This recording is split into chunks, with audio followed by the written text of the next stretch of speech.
there is a long learning gap for the low income group students.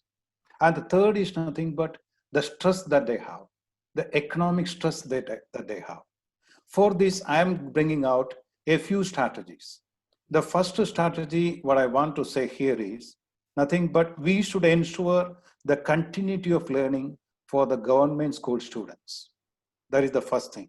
And the second one is the inclusive learning solution we have to provide to the most vulnerable and the marginalized students. And the third is that is nowhere related to school education, but that is related to the collegiate level of education. You may have seen the students from India are unable to go abroad to get the quality education now. So what we have to do, the best thing that we have to do is we have to improve the quality of higher education in India. This is the third strategy I am pointing out. And the fourth strategy is nothing but, as you said, as the panelists said, we have to integrate the classroom learning with e-learning. It is nothing but the clubbing both offline and online teaching, the blended learning. The fifth one I can say, most of the teachers who have completed their B.Ed, they don't know anything about online pedagogy. What we require is we have to develop an online pedagogy.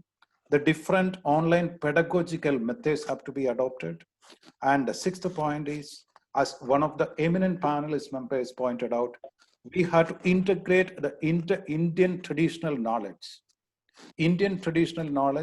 with the existing mainstream university education.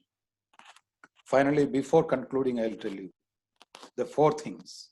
One is the employability. Second is productivity. As the earlier panelists told, the health and the well-being. If four elements are able to be there guaranteed, I can say that our strategies will be definitely successful. Thank you. Thank you very much, Mr. Nair. I wish I had another hour to listen to each of you, but we have to have the limitation of time, and we are going to extend for another 25 to 30 minutes if you all would agree, and we have some more very interesting facts coming from the panelists here. May I now request Ms. Anita Ramesh, Principal from Bangalore.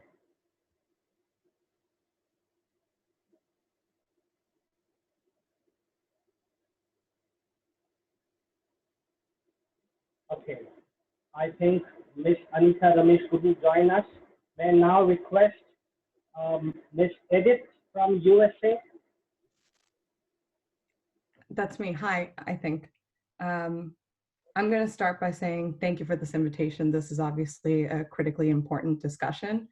And my name is Edith Jokimpale.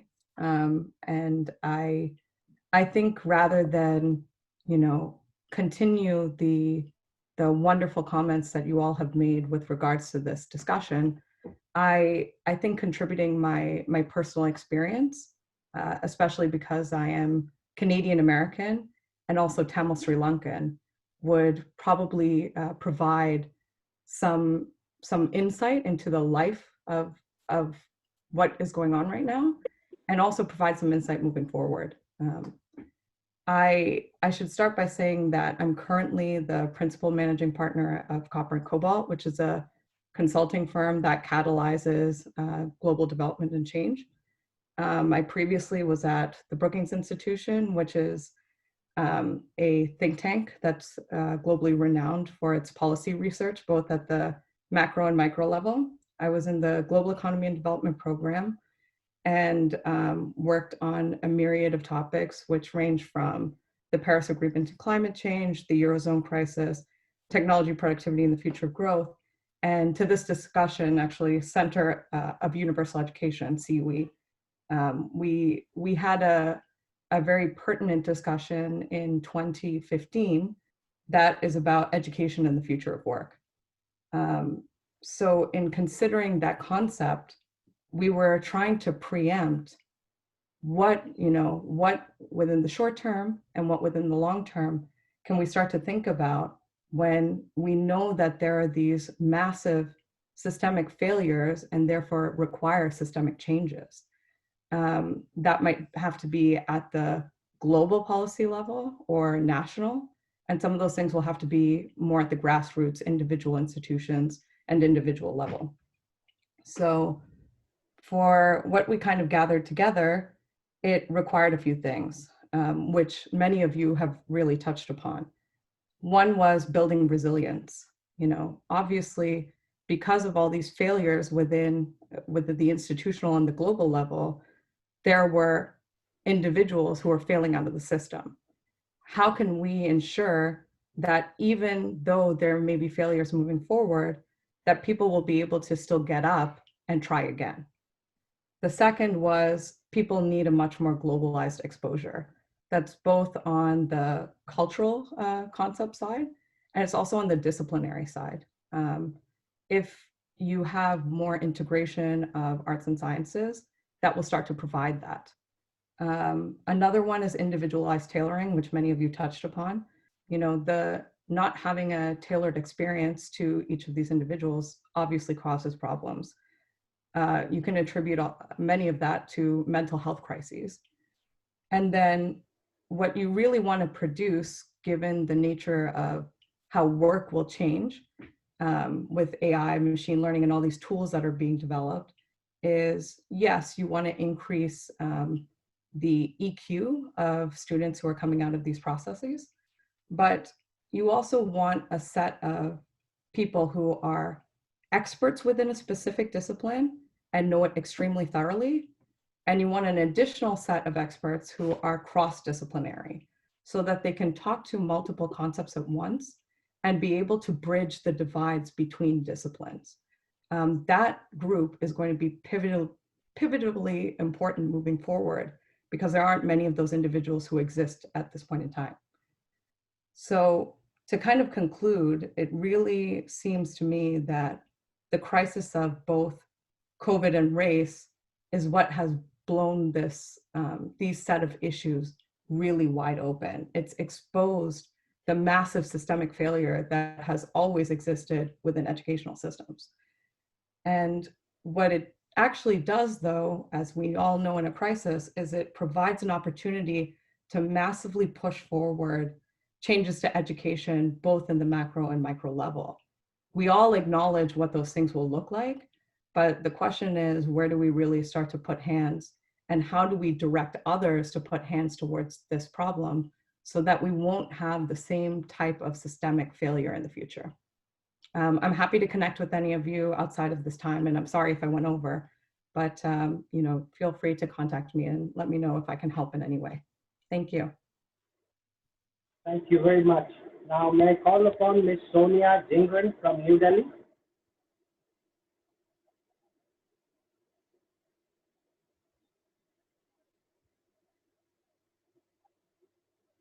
Okay, I think Ms.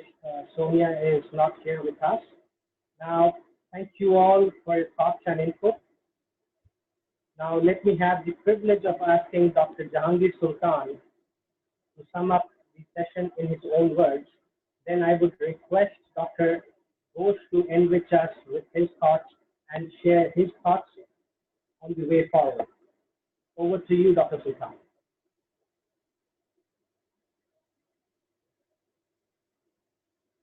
You're muted. Thank you. Sorry, thank you. And this is what a Bentley student does, you know, be able to always tell the professors straighten up. Okay, thank you so much to all the panelists. What an incredible collection of brains and minds and intelligence. Gives me great optimism to say that COVID or no COVID, we can go forward. It will be an injustice for me to summarize everyone. It will be a very, very difficult task and very difficult challenge for me. So, but I just want to touch up on a few things that I have learned throughout this session. You know, if I don't mention you by name, my apologies. so the first thing that I learned is that education must be democratized. That's very important. And then the next is that how to build a situation where we contextualize the education in a more supplemental way. And online education is important, very important, but it cannot be the entire education. There's role for everyone to play at this point. And then next I heard is that before we go forward and embrace all the technological innovations and everything, don't neglect the ancient, what we already know. That ancient education, India is very rich country. India in the Southeast Asia, very rich. There's so many things. Trust me, if you look up all the solutions to deal with all the pandemic, they're there. How to educate the next generation, they're there. But we feel like his ancient education is not adaptable. Wrong. That's what we have to change. Okay, and then what I also learned is that education must be spiritual. Okay, you cannot just teach person to be a doctor without teaching that doctor how to be spiritual. It's religion. It's very, very important. It has a specific role in it. Then we as for professors, we should not be just teacher. We really should engage our students in an experiential way, and that would really allow us to teach our students why they're learning. This why is a very important concept that we often fail to teach our students. And so teachers have to be trained in this new paradigm that we're talking about. And, in terms of the learning environment, the learning, again, going back to the previous comment, is that it should be meaningful. So that students can understand the consequence of education, the need for education, and not just technological education, but also education that addresses the mental health issue. Because the fact that we hear that some students are depressed, and is a very important part of the equation going forward. And finally, what I have learned, and I'm ignoring many other important things, okay, is that while education has to be experiential, it has to combine arts and science, but the biggest problem that the emerging markets or many countries or people at the grassroots level are facing is the availability of technology. Unless we can solve that, it'll be very difficult to have a very expansive education to train to go forward. And so that's a task for us Boston College, and every one of us. But at this point, the most important thing for us to recognize, what is the path forward? And to do that, I invite my friend and our chairman of the Boston Pledge, Mr. Partha Ghosh. Thank you, Jahangir. Thanks to all of you. I was absolutely impressed by everything that I learned. I was a student this morning here in Boston, in the evening in Calcutta, or anywhere you are in different parts of the world. But what I learned is something so deep. I think I could celebrate that for the rest of my life, and in the process, hopefully make a difference with you in how education should evolve in the next, let's say, 25 years. We have to take a long-term view. Each one of you have made contributions which are like precious stones. And what I have done, I've taken notes. I thought in your honor, I developed first time in my life, a real life presentation. So I will share my screen, the presentation I have prepared as you were talking. And so I hope I have been able to reflect your thoughts, which would bring together how do we really want to move forward. Actually, I'm disabled. Jahangir, you have to enable me to share my screen. Just give me a moment. I still cannot.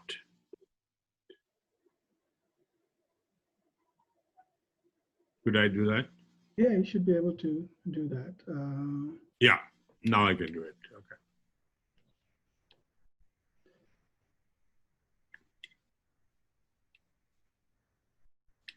So please excuse me, it was done real life. As you were speaking, I was listening very carefully. As well, I was trying to ensure that I could absorb the thoughts and reflect it back. So I think, what came out of this morning here in the United States, evening in Asia, is something very important. That what we are trying to launch is important for the educators, for the future of the civilization, and we must take it forward. It would be a shame, after all the great thoughts that each one of you have shared, that if we cannot pull it together and make a difference, it will be a shame. Because we have a lot of conferences, people make great speeches, and then we go back to the same old style. I do not want to see that we do that in honor of you, in honor of what we are trying to build as Boston Pledge. So I will take you through some of the thoughts that gel as you were talking. In today's Economist, which just came out last night, this was the article. The COVID-19 is here to stay. People will have to adapt. The world is not experiencing a second wave. It will never go. It is the first and it will stay for long. Exactly where I started, that this COVID is serious, and this is July 4th, 2020. So I think we are having the conference at the right time, and we will build on a couple of statements that has impressed all of you. You have talked about him, and we have talked about Guru Nanak, but this statement kinds of brings together why we are here. Our real awakening takes place when we dedicate our life to exalted ideal. And I think the purpose of education is to help people whom that we come in contact with, is to define that ideal and then dedicate their lives towards that. This is what is missing today. And that's what I learned from you. And then I picked up another statement which John Kennedy used to make quite vividly. And I think it touches and summarizes exactly what you guys have discussed today. There are many kinds of courage: bravery under fire, courage to risk reputation, friendship, and career for convictions that are deeply held. But perhaps the rarest courage of all, for the skill to pursue it, is given to a few men. It is the courage to wage a silent battle to illuminate the nature of man and the world in which he lives. And as educators, I think we have this unique opportunity to illuminate the nature of man, the nature of woman, nature of humanity, and in the process, we could create a new world. So I think we are living at that juncture in history where we'll get that opportunity. And I have often defined education as a fine art that uncovers inner courage and guides the forces of self-expression of individuals, of an organization, of a society, of the world, towards a higher level purpose, towards a superordinate meaning. So I think that's what I got, is the essence of what we have discussed this morning in the United States, in the evening in Asia. But I like to build on it. These are the statements we all believe in it, but how do we take it forward? These statements has existed for the last 1,000 years in different forms, from Plato to Aristotle today. But unfortunately, the way education has been shaped over time, that it has not been able to, as someone said, democratize knowledge or reach out to the base of the pyramid. We have not been able to do so. There's a reason. And I like to see that we form a group, like many of you have suggested, to address that. And I do believe education is a journey, as many of you talked. First, faculty. Yeah, the way we deliver education, digital, call it physical, call it macro, micro, individualized, universal, all the points that we made.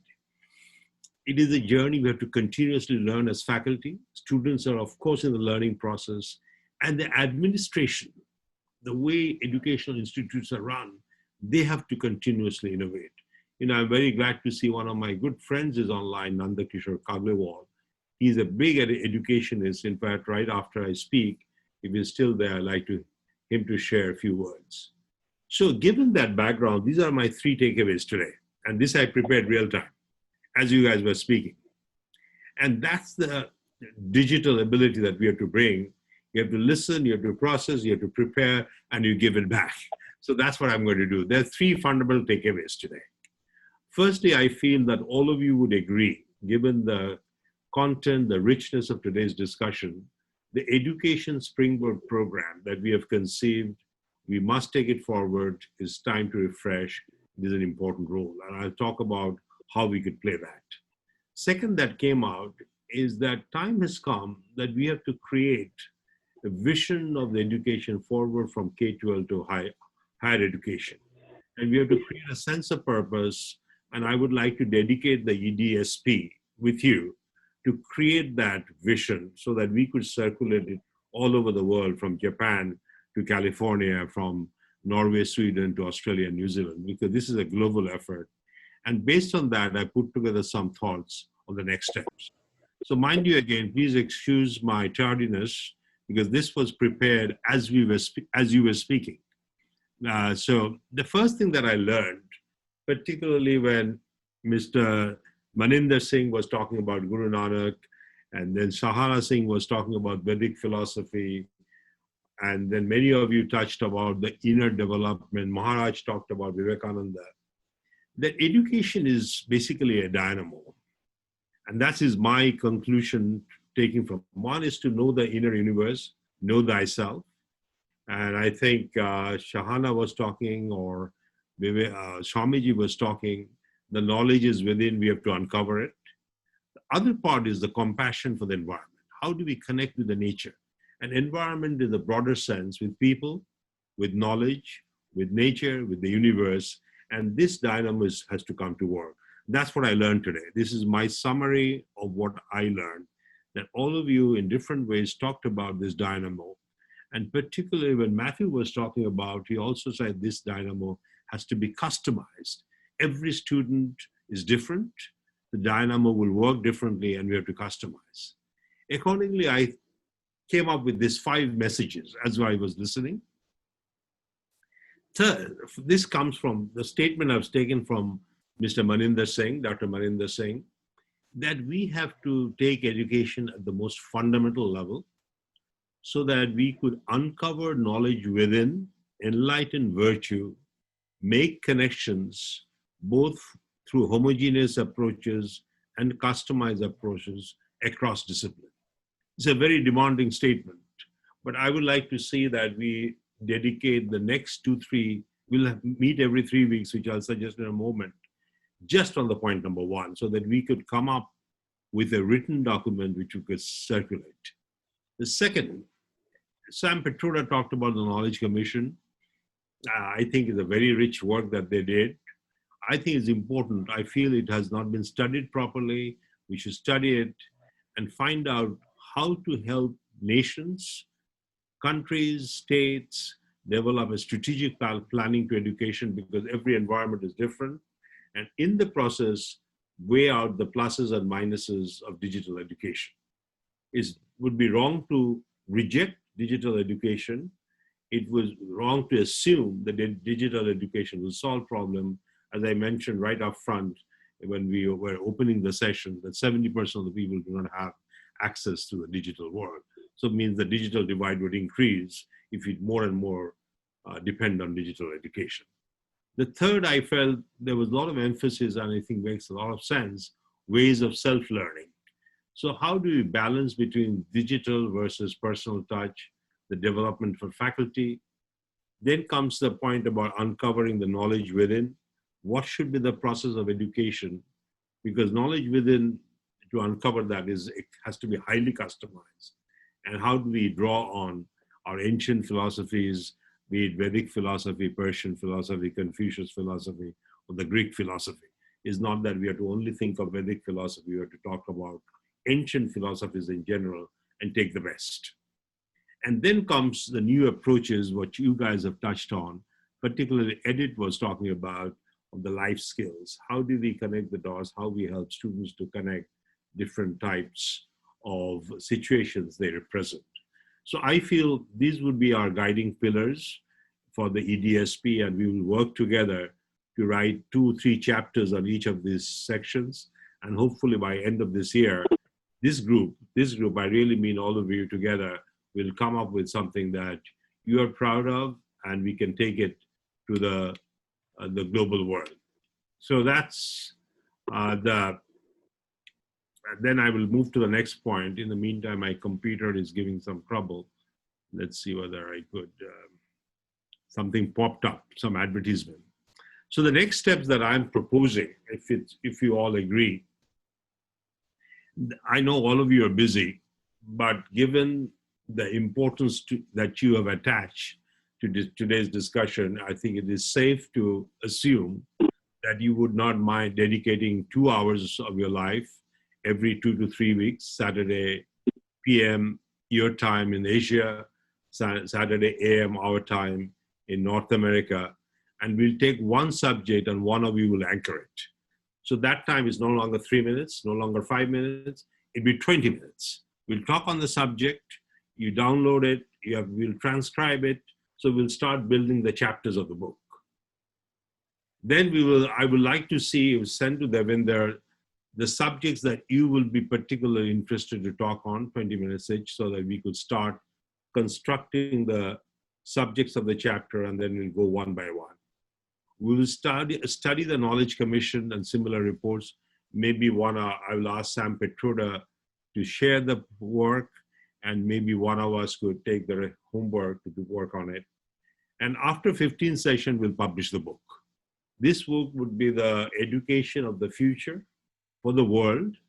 Then if we are really ambitious, which we should be, otherwise how could we educate ambitious students, that we should convert it into multiple languages. Sahana did make the point, importance of mother tongue is very important. If a child is not proud of his or her mother tongue, how could he be proud of himself or herself? If you have to learn the third language, where to belong, I think that means I do not belong to society. So I think it's very important that mother tongue is brought back. While we will learn English, we learn German or French, but importance of mother tongue, I think extremely important. And then being very ambitious, could we create a virtual academy? Because many of you make the point today that teachers have to learn how to teach in the new world. That's a very powerful point. The technologies are changing, the nature of the environment is changing, what the students will need to do when they graduate is changing. So I think I would like to propose the Boston Pledge, create what we call the Boston Pledge Virtual Academy, where we come together once a year, or maybe twice a year, but it would not be a 1.5 hour session, it would be a 4-hour session. We have to time it in such a way that all over the world people could attend, and we'll call the Boston Pledge Virtual Academy of Education Development. That's the thought. And these are the kind of subjects I have in mind, which came up as we discussed: nurturing the inner spirit, creative thinking and nurturing creativity. Some of you talked about mental health, which is very, very important. I think, Pauline, you were talking about mental health. Part of respecting others. We do not know how to respect each other these days. Forget respecting nature. If I cannot respect my mother or my father or my brother or sister, how could we respect the nature? So there are a lot of fundamental questions that we are facing with. So we'll choose the subjects once you send me. These are some examples. And hopefully that would lead to create a journey for us. And you are the leaders of education system. This is our leadership journey, and we must take it forward. And please, on behalf of the Boston Pledge, my colleagues, I'd like to first thank Jahangir for setting up the platform for us this morning here in US, evening at your time zones. Devinder pulling together all the brilliant speakers that you had, and you crafted it very well. We did not really shoot.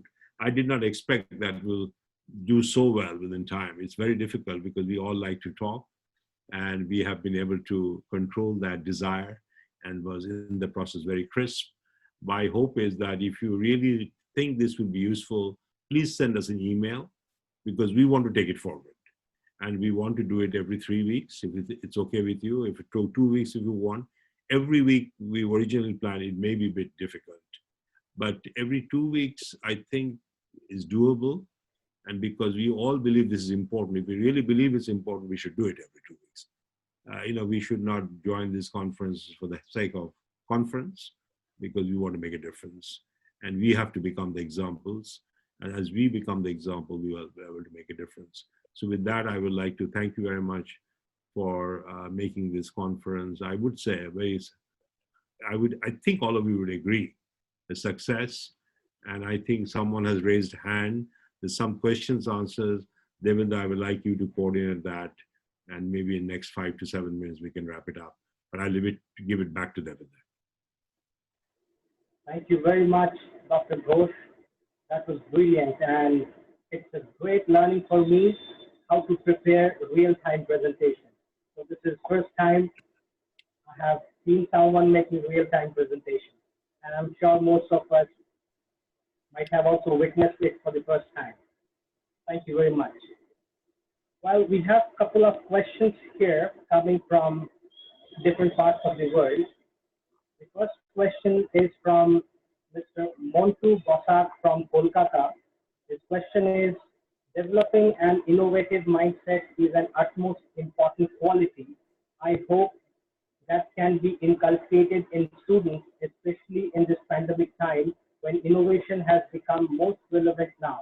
My question is, so now the question begins.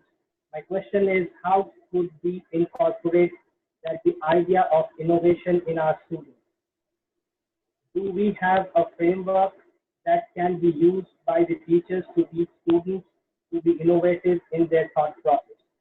I open this question to all the panelists. If anyone would like to take it, please go ahead. If I may, I'm going to use a concept that's called fail fast. Essentially, that first point that I had even brought up to you was one of resilience. And in order to be innovative, you have to try outside of your current knowledge base in something. When you try in something, there's going to be a low percentage of success, right? Because you are attempting to acquire knowledge. And if you fail, you have to be able to understand why that failure occurred, then look at what are steps that you can take to upgrade your skill set, and then try again. That will be an iterative process. And with each iteration, you will get stronger and therefore build resilience. So to that wonderful question, that is what innovation really is. That is one of the pillars of Google, is fail fast. And it's been very widely adopted by the most innovative firms and governments. Thank you, Edith. Thank you very much. The next question is from Darshan Singh from Fazilka, Punjab. The question is whether the method of teaching will be changed after COVID-19 pandemic. May I take that? Please. Firstly, thank you for the question. I think it definitely yes. And that's why we had this conference. But what is not clear, how that change would occur. Because the easy answer would be, well, we'll do more teaching online and Zoom. But as we know, that is not available for many, many people around the world. Perhaps only available to 25, 30% of the people. But if we follow that path, we will only help to further increase the digital divide, or the knowledge divide, in a knowledge society where knowledge is the most competitive resource. So I think that if we go just digital, as Sam was talking about and many of you talked about, it would be dangerous. It would be dangerous of the highest order. It's better not to do anything. So I think that's why I find this conference so useful, that if we could come up with new approaches of how to virtual reality, digital reality, and physical reality, how they could be fused so that everyone could afford. And I don't have an answer. But that's the nature of the question that we have to develop answer to. And that's why we'll have these 15 or 20 sessions. We have to be, as Edith, you rightly pointed out, we have to be extremely innovative to design that approach, which is on one side affordable, on the other side appreciates the wisdom of the past, on the third side reachable to everyone. And the other point, I think I really love the point, Matthew, you were making, that it has to be customized at the same time. A child growing up in Congo versus a child growing up in Colombia, they're different. We have to appreciate that. Yet they have to compete in the globalized world. How do we do that? And I think, again, I don't have an answer. It's a good question. And that's one of the purpose of this conference, that we have to together innovate that. And Edith, as you said, we have to follow your guidance to first weed how we could become innovative and then develop some programs to see what we could experiment. We have to experiment. And Dr. Singh, Maninder Singh made a very important point which touched my heart when he quoted Guru Nanak. By the way, Maninder Singh, I also look up to Guru Nanak with as much, Devinder Singh knows that, with as much reverence as I look up to Vivekananda and Tagore. And the point is, where I find challenged, and Sahana Singh also brought it up, our inner universe is very deep, very deep. There's a lot of knowledge embedded there. How to mine that M-I-N-E, so that we unlock the mind, M-I-N-D. And I think that is where I would like to see we put in a lot of energy in the next 6 months. So let's be open, but we don't have an answer. Devinder, back to you. Thank you very much, Dr. Ghosh. The next question is from Rajendra Mishra, Kolkata. The question is, I run an academy named ECIS, Each Child is Special. Wow. The motto, that's the motto. But how to make them feel and answer to the questions that what will I do? I'm sorry, the question is twisted. So, okay, I'll just frame the meaning of this question. So, here Rajendra wishes to ask us where the reality is now survival at stake. We are following curriculums which contradicts knowledge and education altogether. How to go with this as of now till further correction in the system? I hope I'll be able to answer to this question. So as one of the panelists was telling, that how to frame the syllabus and how to complete the portions, this is not a question that we have to find out now, but what we have to teach the children, how to make them compassionate. So we have to teach the sympathy. We should teach them how to be silent. We should teach them how to be patient.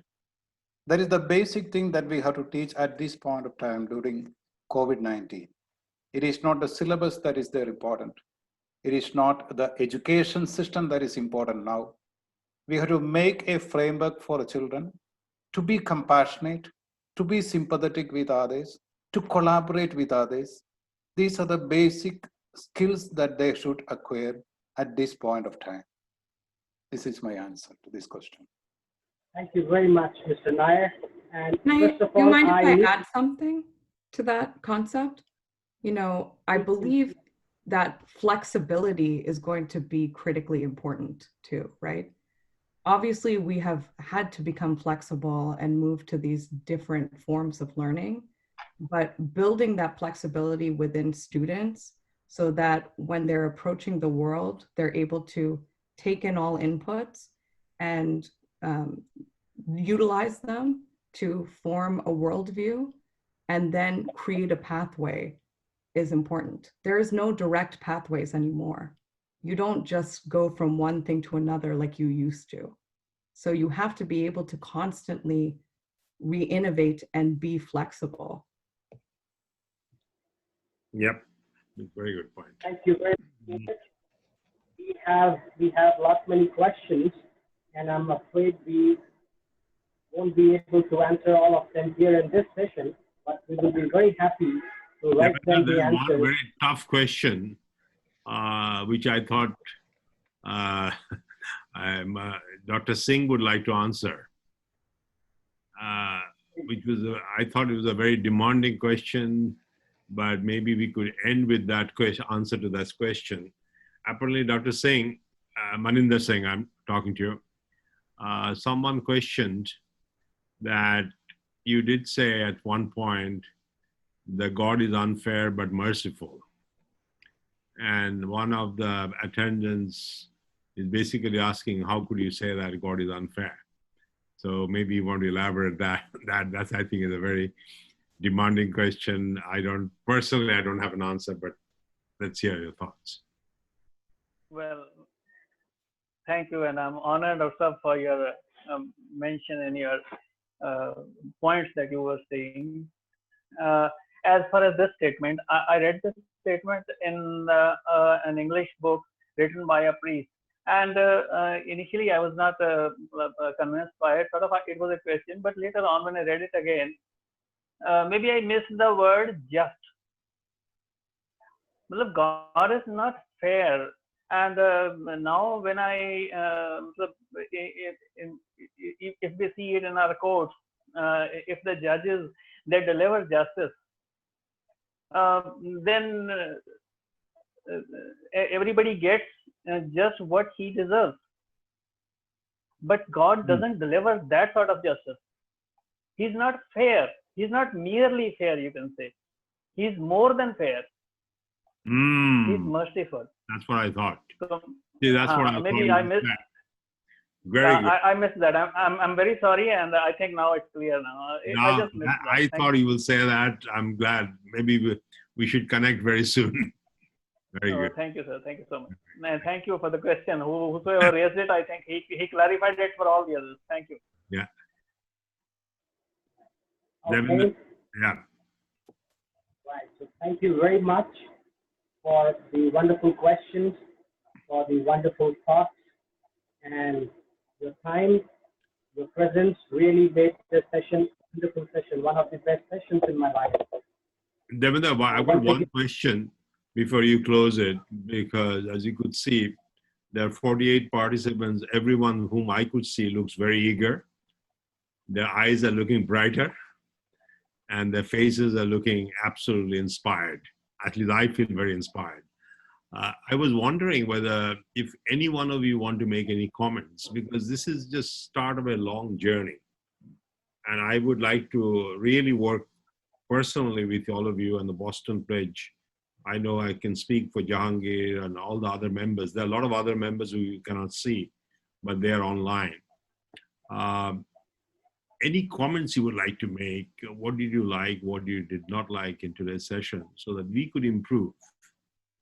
Because it's a continuous spirit of Kaizen. In Japan, Kaizen has been the key word, as you know, and we have to. So any comments? I could say my friend Puran Dang is there. Puran may want to make a few comments. Sir, if I am permitted, if I can share something. Yes, please, Matthews. Yeah, so we had a lot of discussions regarding the change that we're expecting. I'm also happy that the CBSE themselves are working on a curriculum along with NCERT. And we are seeing a lot of changes. I mean, those who are rigid about curriculum and all, we can see a lot of art integration being introduced, which are good positive steps. And we have something to look forward. But at the same time, when we are gathered here, I mean, when we are looking out for the future, I think our discussions should also venture into specific modules of how we can reach out to students. Otherwise, you know, most of these webinars end up as discussions and nothing happens. So, yeah, so my suggestion would be that we make a concrete plan, and probably people who are interested or equipped can create specific modules and present them instead of just talking and just finishing off that thing. Yeah, Thomas, as you know, when I presented the case, the point that was made, this was the kickoff session. Yes, sir. To hear everyone. Now, you would send us emails, the subjects that interest you. So here onwards, it would be a specific subject. Specific subject which you will discuss for 20 minutes. Maybe we'll have 2 speakers, then brainstorm, and that would be converted into a chapter of a book. So we will be very end product oriented.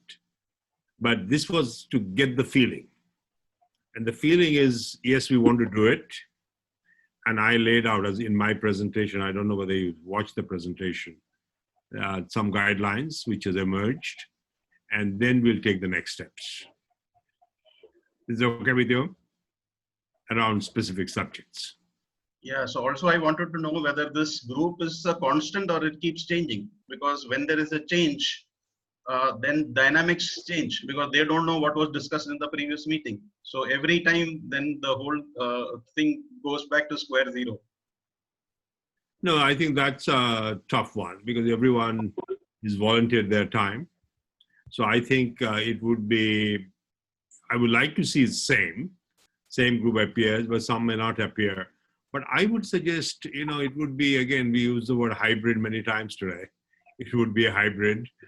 Some new people would join, some people may miss the next meeting. But let's say, Matthew, you pick up a subject. You talked about how to make education more customized, for example. That subject you would lead, and we have to make sure people who are interested, they come to contribute.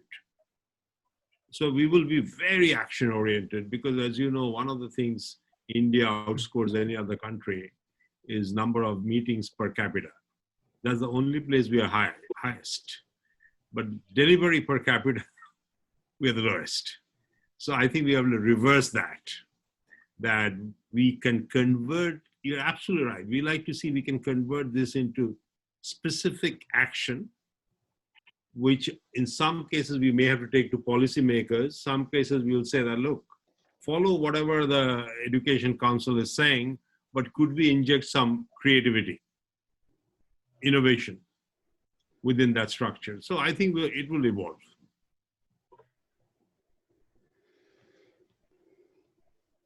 Very good. Devinder, Puran, you're muted.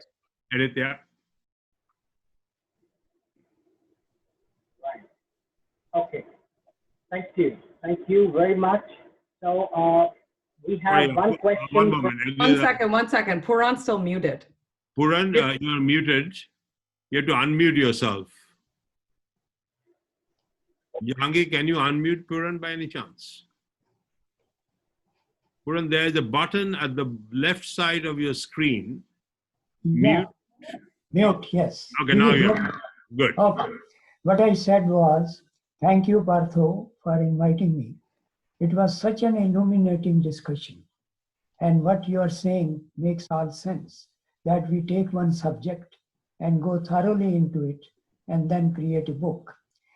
What I, think most is how to develop a young child in school so that he appreciates that this world is very complex and that there are so many countries and people with different economic status.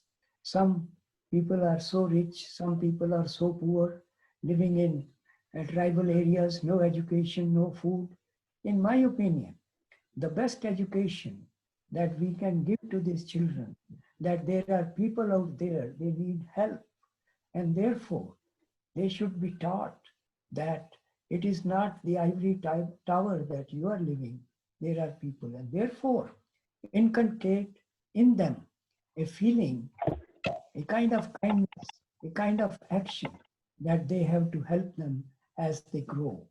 This is a challenge, a big challenge, and there are so many other things which have been discussed, but I think in education, they should also be taught about great men like Vivekananda, like Nelson Mandela, Gandhi, so many good people, Martin Luther King, and make them a universal resident, just America, Canada, India. Universal person, a universal man who will look after the family, look after the country, look after all those things, but at the same time, go beyond to those poor children go beyond to those poor people living in drains and trenches and do something about it. That feeling has to be brought in the children. I think that should be part of education as one of the very important points, which should be one of the points we discuss in the discussions with Partho you have suggested. Absolutely. No, very good point. I fully agree with you. Absolutely. You know, there's one question I must want to answer. It's from Ghana. I don't know who would like to answer, but let me read it. It is from MK Tiatia from Ghana. His question is, in this new age where developing nations, disadvantaged digital age, which we discussed, how can those in the arts, particularly musicians, positions themselves to benefiting from the new age, especially knowing that people would only spend more on entertainment when they have their basic needs met? That's a very tough question, but a very valid question. Can I take that? I know Yes, that please. this Yeah, is going to please. sound kind of random, Yeah, sure. but so on the whole, by the way, all of the answers to the questions that you have exist in research and also exist on the application side. They just may not be accessible as a collective. So it's the important work that you guys are doing to bring this all into a singular resource is, in my mind, absolutely necessary and incredible. By the way, you includes you.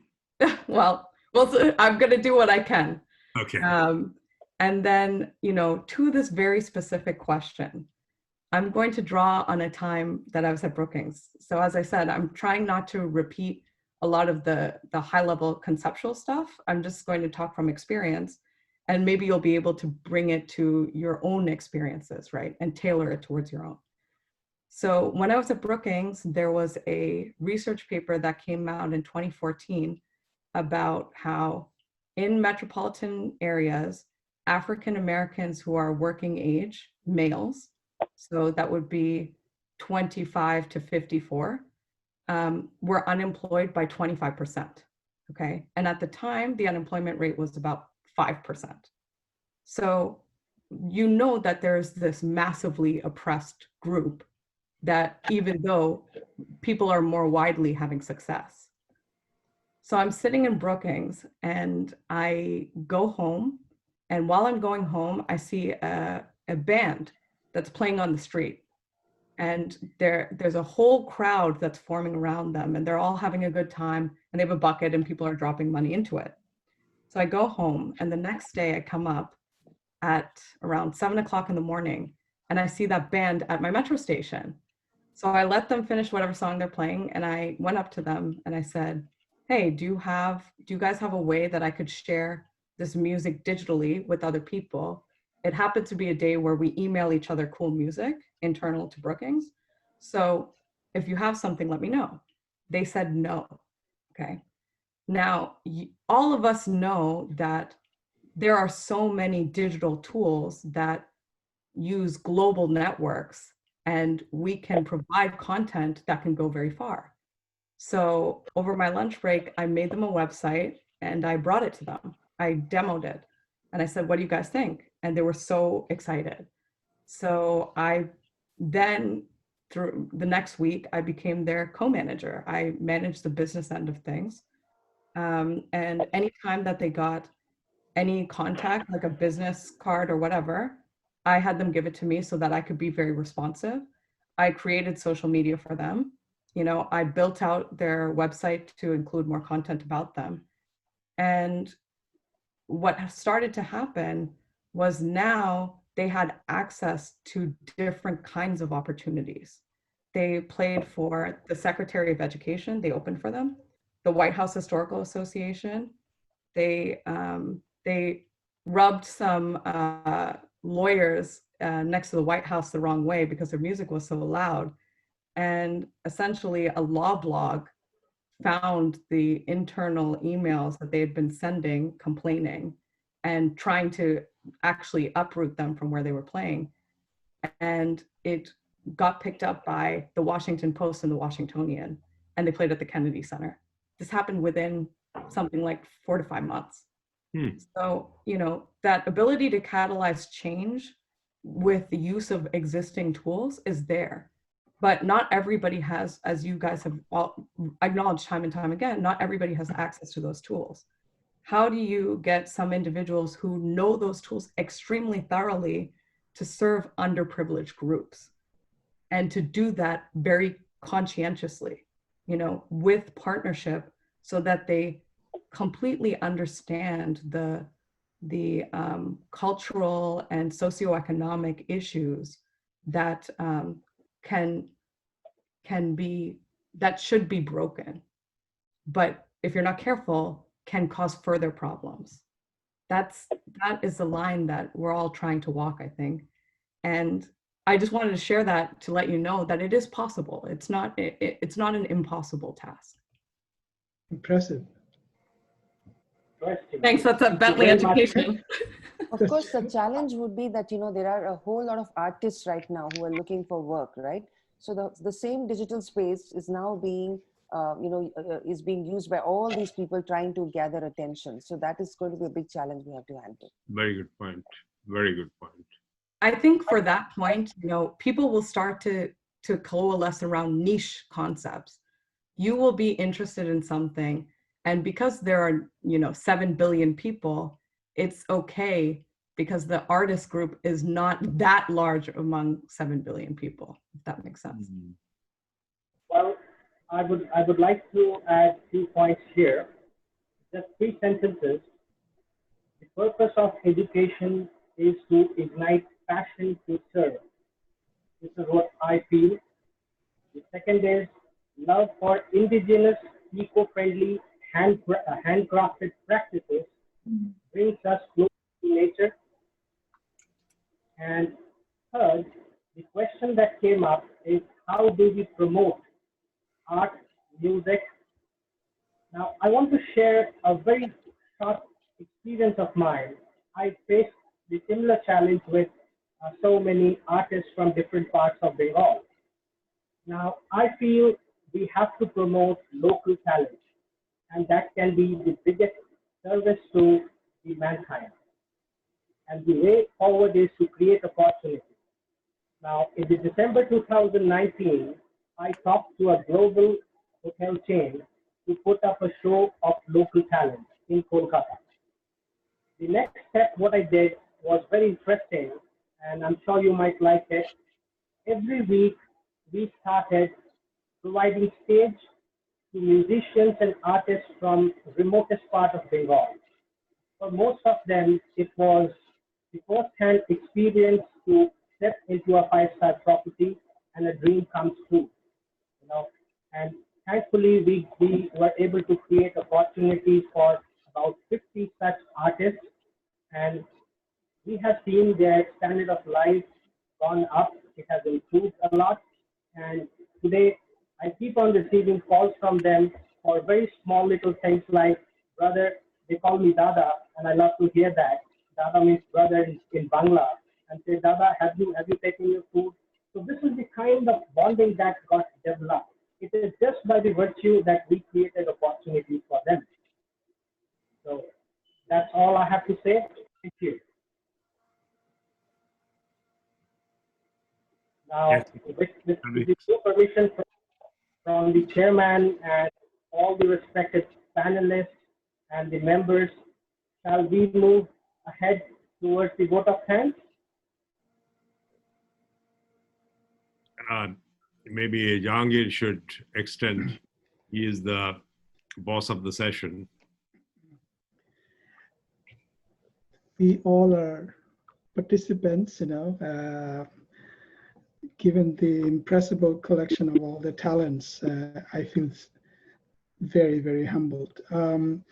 Essentially, this has been a pretty learning experience for me, very much so. The keywords, so many keywords stand out, you know. I think online education is here to stay, but it has to evolve, and it is going to get harder and harder. And But with all these ideas that we're getting, hopefully we should be able to come up with some solutions that will make education affordable, destroy the digital divide, okay, and make our solutions reach people who really need, people who are at the bottom of the pyramids. It's very easy for us to, especially from the United States point of view, you know, especially coming from Bentley, we're a very expensive private school and luxury in terms of education, technology, and everything. But I look at it from the other side. The other side is a very dark picture. They don't have the access to technology. That's what we have to do.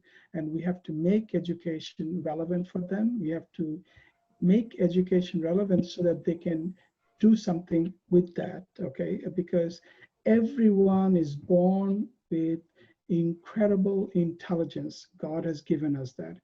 They just need a little bit of tweaking so that they can improvise and use that God-given talent to do that. And I think Boston Place has been able to do that for a while in a very humble sense, and we will continue to do that.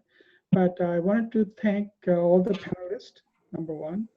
What an incredible collection of the brilliant minds.